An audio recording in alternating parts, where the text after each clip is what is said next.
Welcome to S biology.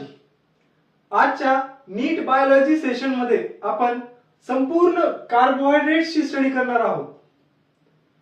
मागच्या lecture मध्ये आपण बायोमॉलिक्युल्स पूर्ण स्टडी केलेला आहे, त्याचं इंट्रोडक्शन आपण स्टडी केलेलं आहे। त्यामधला सगळ्यात पहिला बायोमॉलिक्यूल ज्याला आपण काय म्हणतो कार्बोहायड्रेट्स, आज स्टडी करूया। सगळ्यात अगोदर आपण कार्बोहायड्रेटची डेफिनेशन स्टडी करूया। कार्बोहायड्रेट्स म्हणजे काय? पॉलीहायड्रॉक्सी aldehydes और पॉलीहायड्रॉक्सी कीटोन्स। नावामध्येच अर्थ दडलेला आहे। पॉलीहायड्रॉक्सी म्हणजे काय? एकापेक्षा जास्त हायड्रॉक्सिल ग्रुप्स त्याच्यामध्ये प्रेझेंट असतील plus aldehydic functional group present असेल, किंवा असे मॉलिक्युल्स ज्यामध्ये एकापेक्षा जास्त हायड्रॉक्सिल ग्रुप प्रेझेंट असेल ज्याला आपण पॉलीहायड्रॉक्सी म्हणतो, आणि कीटोनिक फंक्शनल ग्रुप प्रेझेंट असेल, अशा मॉलिक्युल्सला आपण काय म्हणायचं तर कार्बोहायड्रेट्स म्हणायचं।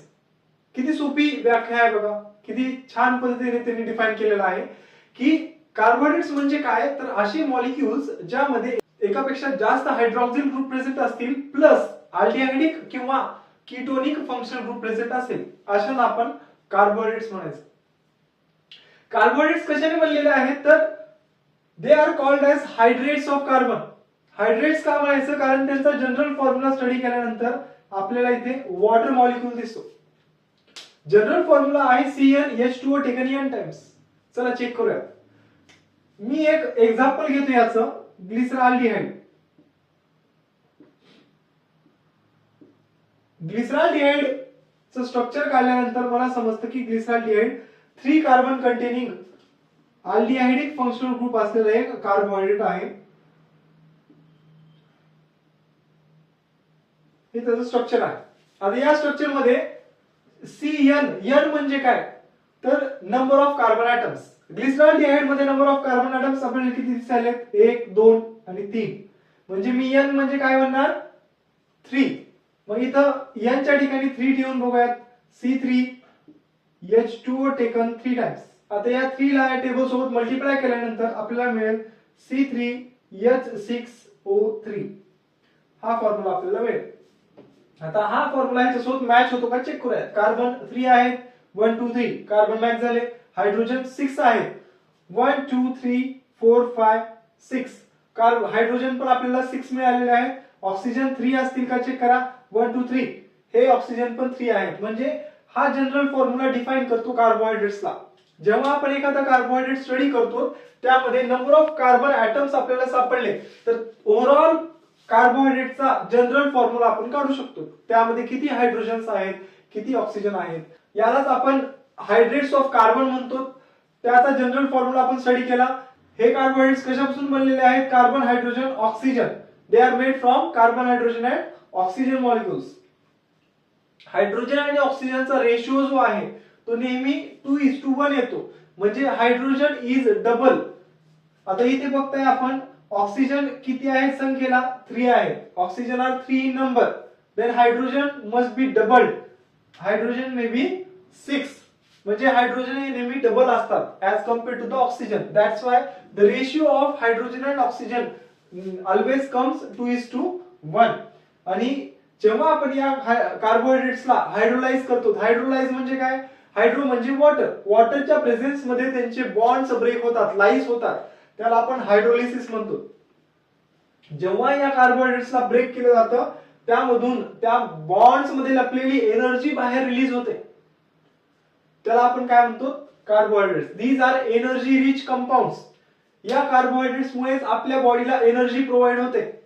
हे बायोमॉलिक्युल्स, हे जे कार्बोहायड्रेट्स आहेत आपल्याला कुठून मिळतात? आपण जे फूड कंझ्युम करतो त्यामध्ये हे कार्बोहायड्रेट्स प्रेझेंट असतात। क्लासिफिकेशन ऑफ कार्बोहायड्रेट्स मध्ये सगळ्यात पहिला पार्ट आहे मोनोसॅकराइड्स। कार्बोहायड्रेट्स म्हणजे काय तर शुगर मॉलिक्युल्स आहेत। नंबर ऑफ शुगर युनिट्स नुसार त्यांना क्लासिफाय केलेलं आहे।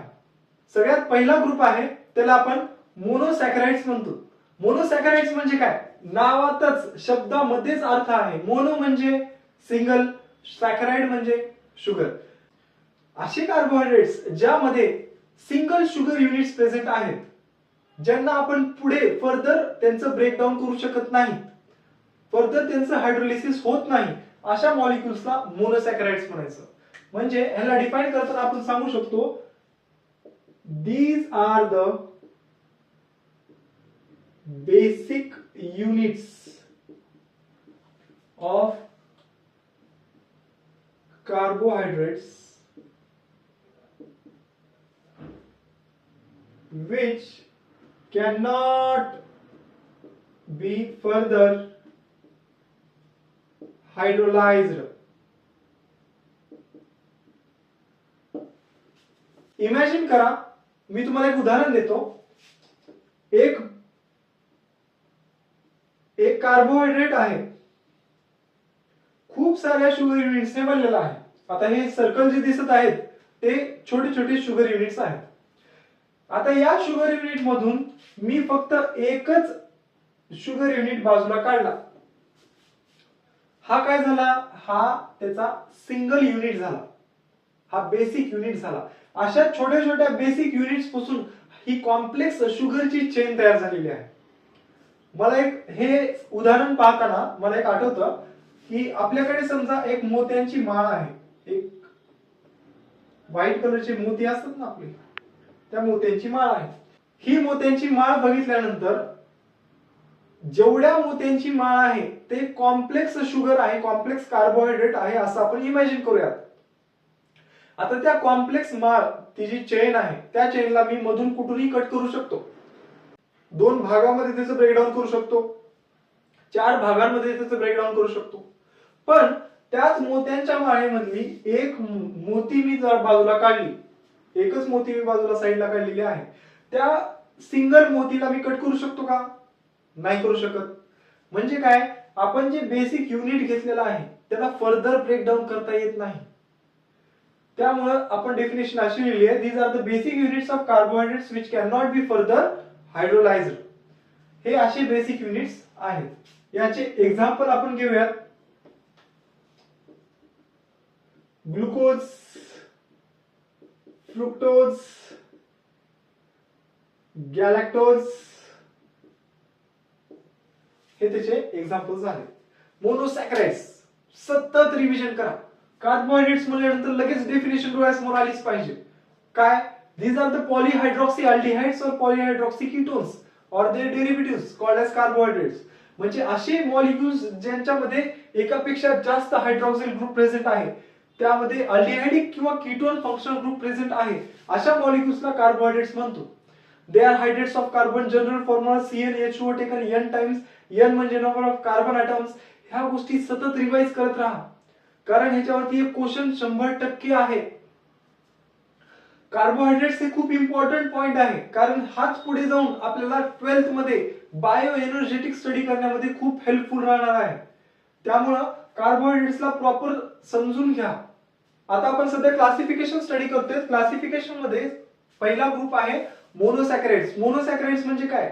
हे सगळ्यात बेसिक युनिट, सिम्पलर युनिट आहेत कार्बोहायड्रेट्सचे, ज्यांना फर्दर हायड्रोलाइज आपण करू शकत नाही. उदाहरण काय? ग्लुकोज. ग्लुकोज आपल्या सगळ्यांना माहिती आहे.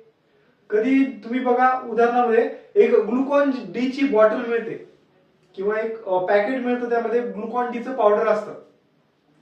त्या ग्लुकॉन डी मध्ये काय असते तर ग्लुकोजचे मोनोसॅकराइड्स आहेत. त्याला आपण पाण्यामध्ये टाकलो ते पूर्णपणे डिझॉल्व्ह होतात आणि आपल्या बॉडीमध्ये इझिली ऍब्सॉर्ब केले जातात, ज्याने इन्स्टंट एनर्जी मिळते. कारण आपण आताच कार्बोहायड्रेट शिकताना काय म्हणलो, जेव्हा या कार्बोहायड्रेट्सचं ब्रेकडाऊन केलं जातं त्याच्या बॉन्ड्स मध्ये लपलेली एनर्जी आपल्या बॉडीला मिळते. त्यामुळे मोनोसॅकराइड्स हे काय आहेत? एनर्जी रिच शुगर मॉलिक्युल्स आहेत. याचे उदाहरण आपण घेतले glucose, fructose and galactose. These are the all monosaccharides examples. Next group आपण स्टडी करूयात. मोनोसॅकराइड्स नंतर क्लासिफिकेशन ऑफ कार्बोहायड्रेट्स एकदम सोपं वाटणार आहे, कारण आपल्याला माहिती झालंय आता की मोनोसॅकराइड्स म्हणजे काय. These are the basic units of carbohydrates, जे सिंगल शुगर युनिट्सने बनलेले आहेत. त्याला आपण असं लिहूयात की सिंगल शुगर युनिट्स, जे सिंगल शुगर युनिट्सने बनलेले आहेत. आता पुढचे क्लासिफिकेशन तुम्ही स्वतः सांगू शकता. जेव्हा तुम्ही पुढची टर्मिनॉलॉजीज बघाल तेव्हा तुम्हाला समजेल डायसॅकराइड्स म्हणजे काय. आताच आपण स्टडी केले सॅकराइड म्हणजे शुगर, डाय म्हणजे दोन. जर एखादा कार्बोहायड्रेट दोनच शुगर युनिट्सने बनलेला असेल त्याला आपण काय म्हणू शकतो, डायसॅकराइड्स. इथे मी लिहितो 2 शुगर युनिट्स. किती सोपा पार्ट आहे हा.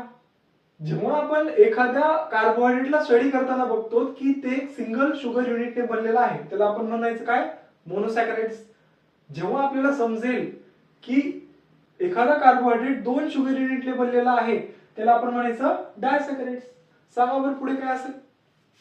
पुढे जेव्हा आपण ऑलिगोसॅकराइड स्टडी करतो तेव्हा इथे किती युनिट्स लागतात. ऑलिगो म्हणजे आपण म्हणूयात की 3 to 10 शुगर युनिट्स.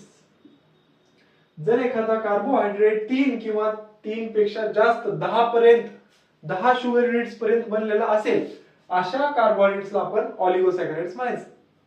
आता या ऑलिगोसॅकराइड्स मध्ये फर्दर सब क्लासिफिकेशन आहे. Depends on the number of sugar units present in that carbohydrate. जसं की ऑलिगोसॅकराइड्सला आपण फर्दर क्लासिफाय करू शकतो इंटू ट्रायसॅकराइड, टेट्रासॅकराइड, पेंटासॅकराइड, हेक्सासॅकराइड, ऑक्टासॅकराइड, नॉनासॅकराइड आणि डेकासॅकराइड. म्हणजे याच ऑलिगोसॅकराइडला आपण फर्दर सब क्लासिफाय करतो on the basis of presence of number of sugar units. किती शुगर युनिटने हा ऑलिगोसॅकराइड बनलाय, 3 शुगर युनिटने बनलाय का, मग त्याला काय म्हणायचं, trisaccharide. It is a type of oligosaccharide. 4 sugar युनिटने बनलाय का त्याला म्हणा टेट्रासॅकराइड. 5 शुगर युनिटने बनलाय का पेंटासॅकराइड. 6 शुगर युनिटने बनला असेल हेक्सा. 7 शुगर युनिट्सने बनला असेल हेप्टा. 8 शुगर युनिटने बनला असेल ऑक्टा. 9 शुगर युनिटने बनला असेल नॉना. 10 शुगर युनिटने बनला असेल डेका. डेकासॅकराइड, नॉनासॅकराइड, ऑक्टा, हेक्सा, पेंटा, टेट्रा, ट्राय अशा पद्धतीने 3 ते 10 शुगर युनिट्सने बनला असेल तर त्या ग्रुप ऑफ कार्बोहायड्रेटला आपण ऑलिगोसॅकराइड म्हणायचं. क्या बात है. मोनोसॅकराइड्स सिंगल शुगर युनिट. एक्झाम्पल काय, ग्लुकोज, फ्रुक्टोज, गॅलॅक्टोज. आता मी हे 6 carbon containing single sugar units यांचे उदाहरण घेतलेले आहेत कारण याच सिंगल युनिट्स पासून याच मोनोसॅकराइड्स पासून आपण डायसॅकराइड्स तयार करूयात. फॉर एक्झाम्पल सुक्रोज कशाने बनलेले आहे, ग्लुकोज प्लस फ्रुक्टोज. हे 2 शुगर युनिट्स एकत्रित येतात आणि त्याच्यापासून एक डायसॅकराइड शुगर तयार होते त्याला आपण सुक्रोज म्हणतो. दुसरं एक्झाम्पल असेल लॅक्टोज. लॅक्टोज हे एक डायसॅकराइड शुगर आहे, कशाने बनली आहे, ग्लुकोज प्लस गॅलॅक्टोज. जेव्हा ग्लुकोज आणि गॅलॅक्टोज एकत्रित येतात त्यापासून एक डायसॅकराइड शुगर तयार होते त्याला म्हणतो lactose. Lactose sugar is present in the milk. Sucrose sugar is present in the sugar cane. आणखीन एक राहिली आहे माल्टोज. माल्टोज शुगर बनलेली आहे 2 ग्लुकोज मॉलिक्युल्स पासून. 2 ग्लुकोज मॉलिक्युल्स एकत्रित येतात आणि त्याच्यापासून काय तयार होते, माल्टोज शुगर तयार होते. आता हे 3 क्लासेस तुम्हाला समजले असतील. मोनोसॅकराइड्स म्हणजे काय, जे सिंगल शुगर युनिट्सने बनलेले आहेत. डायसॅकराइड्स म्हणजे काय, जे 2 शुगर युनिट्सने बनलेले आहेत. ऑलिगोसॅकराइड्स म्हणजे काय, जे 3 ते 10 शुगर युनिट्सने बनलेले आहेत. जर मी डायसॅकराइडला ब्रेक केलं, हायड्रोलाइज केलं, मला किती शुगर युनिट्स मिळतील, 2. म्हणजे मी असं लिहू शकतो का की on hydrolysis of disaccharide sugar we get 2 monosaccharide ज्यालाच आपण मोनोमर पण म्हणू शकतो. मी जर डायसॅकराइडचं हायड्रोलिसिस केलं मला 2 मोनोमर युनिट्स किंवा मोनोसॅकराइड युनिट्स मिळतील. जर ऑलिगोसॅकराइडचं ब्रेकडाऊन केलं तर मला किती शुगर युनिट्स मिळू शकतात, 3 ते 10 शुगर युनिट्स मिळू शकतात त्यांचं ब्रेकडाऊन केल्यानंतर. ठीक आहे. तर हा क्लासिफिकेशनचा फर्स्ट पार्ट होता, मोनोसॅकराइड, डायसॅकराइड आणि ऑलिगोसॅकराइड्स. याची डेफिनेशन जर म्हणायची म्हणलं तर एक्झाम मध्ये आपल्याला बोर्ड पॅटर्न मध्ये जर एखादी डेफिनेशन विचारली डायसॅकराइड्स म्हणजे काय सांगायचं, सरळ सांगायचं, आम्हाला माहिती आहे These are the sugar units. These are the sugar units which on hydrolysis gives two monosaccharide units, two monomer units called as disaccharides. Oligosaccharides ची डेफिनेशन विचारल्यानंतर काय म्हणणार? These are the sugar molecules which on hydrolysis gives 3 to 10 molecule of monosaccharide units called as oligosaccharides. याचं एक ट्रायसॅकराइडचं उदाहरण देतो, examination मध्ये विचारण्याची शक्यता आहे. पुढच्या सॅकराइडचं एक्झाम्पल किंवा पुढच्या सॅकराइड बद्दल तुम्हाला एक्झामिनेशन मध्ये विचारलं जाणार नाही. ट्रायसॅकराइडचं एक्झाम्पल आहे रॅफिनोज शुगर, जी एक ट्रायसॅकराइड आहे. ठीक आहे, एवढं उदाहरण जरी लक्षात ठेवला तरी सफिशियंट आहे. पॉलिसॅकराइड्स, आता ह्याचं एवढं सांगितल्यानंतर हे सांगणं तर साहजिकच आहे, तुम्ही सांगायला पाहिजे पॉलिसॅकराइड्स म्हणजे काय. पॉलिसॅकराइड्स म्हणजे असे शुगर मॉलिक्युल्स ज्यांचं ब्रेकडाऊन केल्यानंतर मला 10 पेक्षा जास्त मोनोसॅकराइड युनिट्स मिळतील, अशांना मी काय म्हणणार? पॉलिसॅकराइड. मोर दॅन 10 शुगर युनिट्स, ज्यांच्या ब्रेकडाऊन नंतर मला 10 पेक्षा जास्त शुगर युनिट्स मिळतील, अशाला मी काय म्हणणार? पॉलिसॅकराइड. यांचं पण फर्दर क्लासिफिकेशन आहे. यांना 2 ग्रुप्स मध्ये डिवाइड केलं गेलं आहे, ज्याला आपण म्हणतो होमो पॉलिसॅकराइड आणि एकाला म्हणतो हेटेरो पॉलिसॅकराइड. होमो म्हणजे सेम, हेटेरो म्हणजे डिफरंट. जेव्हा एखादा पॉलिसॅकराइड सेम शुगर युनिट्सने बनलेला असेल त्याला काय म्हणायचं? होमो पॉलिसॅकराइड. सेम शुगर युनिट्सने आणि 10 पेक्षा जास्त शुगर युनिट्सने बनला असेल त्याला काय म्हणायचं? होमो पॉलिसॅकराइड्स. आणि असे पॉलिसॅकराइड्स जे वेगवेगळ्या शुगर युनिटच्या कॉम्बिनेशनने बनलेले असतील अशांना काय म्हणायचं? हेटेरो पॉलिसॅकराइड्स. तर हे पॉलिसॅकराइडचे सब क्लासिफिकेशन्स आहेत. याचे एक्झाम्पल्स आपल्याला लक्षात ठेवण्यासाठी कोणते असतील तर सेल्युलोज,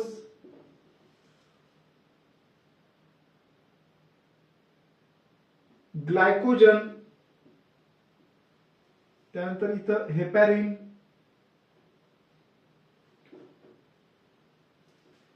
एवढे एक्झाम्पल जरी लक्षात ठेवला तरी सफिशियंट आहे.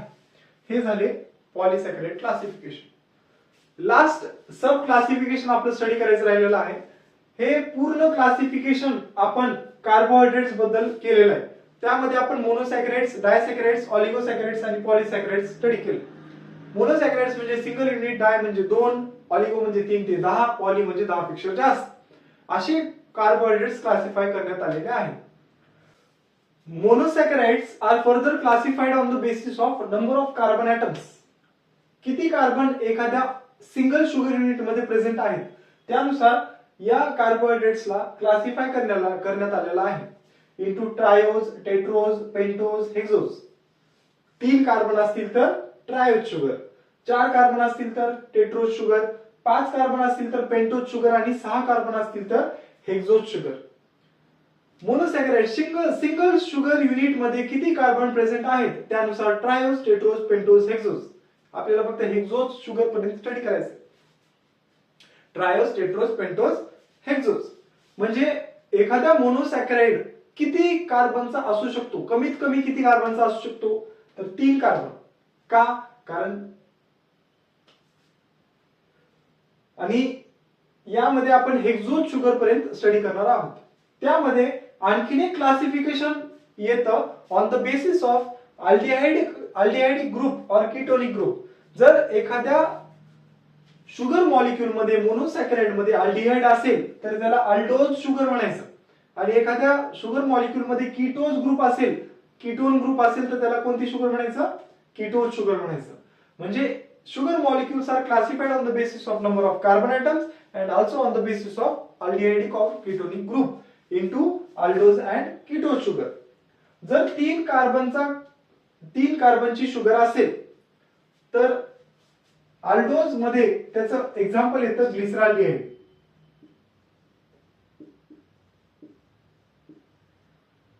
ही 3 कार्बन कंटेनिंग शुगर मॉलिक्यूल आहे ज्यामध्ये अल्डिहाइडिक ग्रुप प्रेझेंट आहे. त्यामुळे ट्रायोज अल्डोज शुगर कोणती असेल तर ग्लिसरॉल्डिहाइड.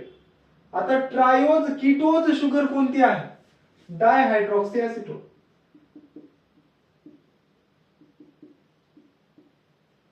याचाच अर्थ ही अशी शुगर आहे ज्यामध्ये 3 कार्बन प्रेझेंट आहेत आणि एक कीटोनिक ग्रुप प्रेझेंट आहे, त्यामुळे त्याला म्हणायचं ट्रायोज कीटोज.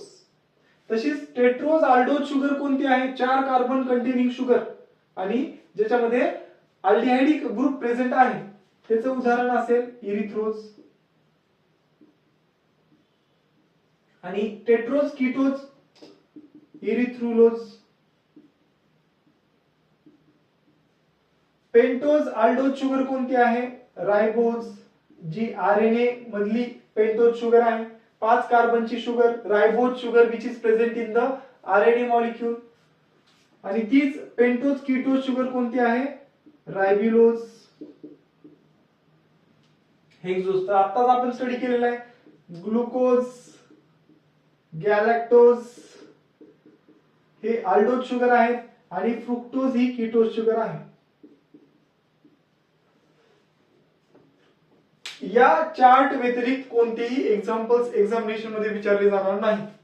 त्यामुळं या चार्ट मध्ये दिलेले एक्झाम्पल्स आपल्याला त्यामध्ये किती कार्बन ऍटम्स प्रेझेंट आहेत प्लस त्यामध्ये अल्डिहाइडिक ग्रुप प्रेझेंट आहे का कीटोनिक ग्रुप प्रेझेंट आहे हे आपल्याला लक्षात असणं खूप गरजेचं आहे. कारण ट्रायोज आल्डोज शुगर कोणती जर विचारलं तर आपल्याला माहिती पाहिजे ग्लिसरॉल आहे. ट्रायोज कीटोज शुगर कोणती? Dihydroxy acetone. Tetrose aldose sugar erythrose. Tetrose ketose sugar erythrulose. Pentose aldose sugar ribose. Pentose ketose sugar ribulose. Hexose aldose sugar glucose and galactose. Hexose ketose sugar fructose. हा chart तेवढा मोनोसॅकराइडचे सब classification आहे, त्याला proper study करा.